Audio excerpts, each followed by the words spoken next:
Okay, Connie, you can start with. Okay.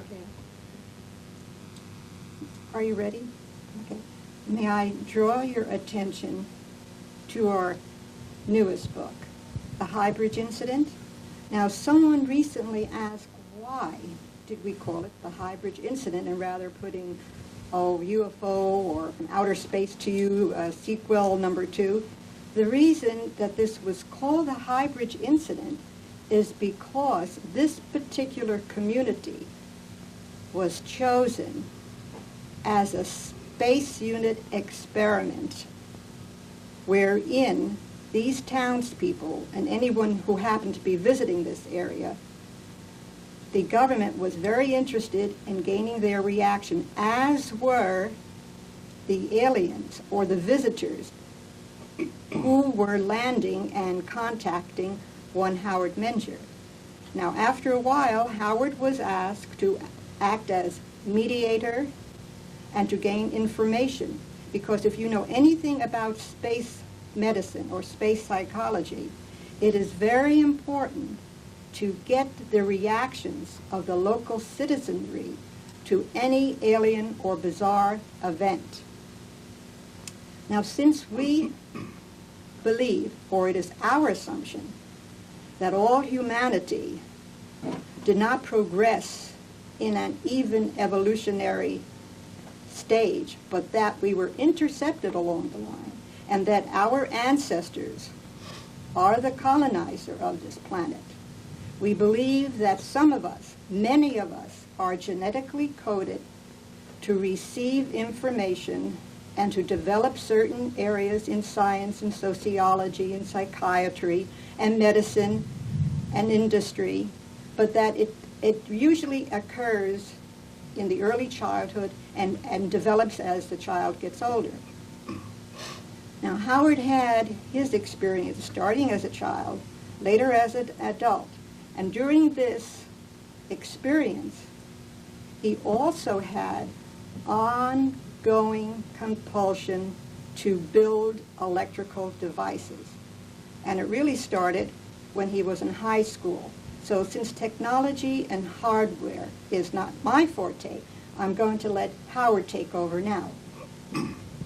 Well, like Connie said, it started when I was in high school. I was a freshman in high school in Highbridge, New Jersey, a young fellow, and I observed my dad wiring, putting some new receptacles in the barn we had. I was a farmer. We were farmers. And there was a big coil of wire on the floor. And I wondered what would happen when he wasn't around if I took the ends of this big 50-pound coil of wire and stuck it in a live receptacle. What would happen? Well, there was a flash of light, and the whole coil of wire went off the ground.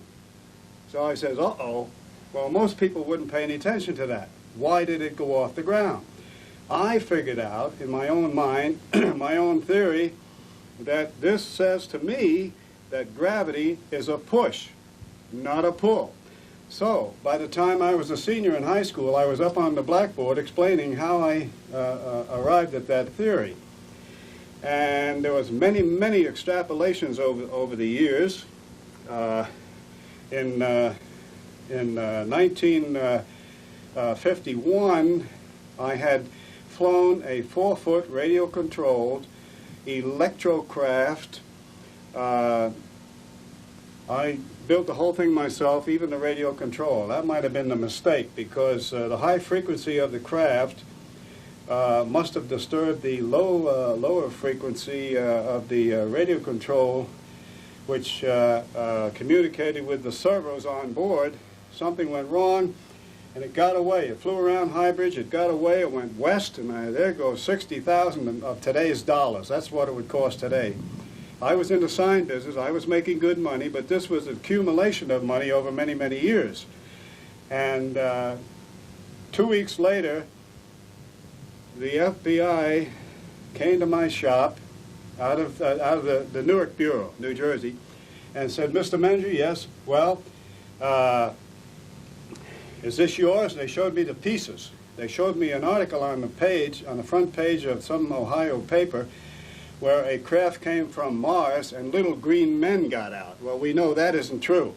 This was my craft that crashed, and they picked up the pieces and traced the pieces to all the electronic stores and hardware stores along Route 22 in New Jersey, right to my shop. And they, incidentally, they're very good at this. And they said, don't do this again. You'll be visited by some people from the Pentagon. They are interested in the propulsion system. I says, fine, great. Maybe we can build a man-carrying model.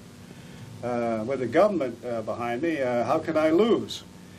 So time went on, and in the book, The High Bridge Incident, it tells of the events which followed, one after the other, from 41, 51, 61, and right up to the present day of some of the things that have happened.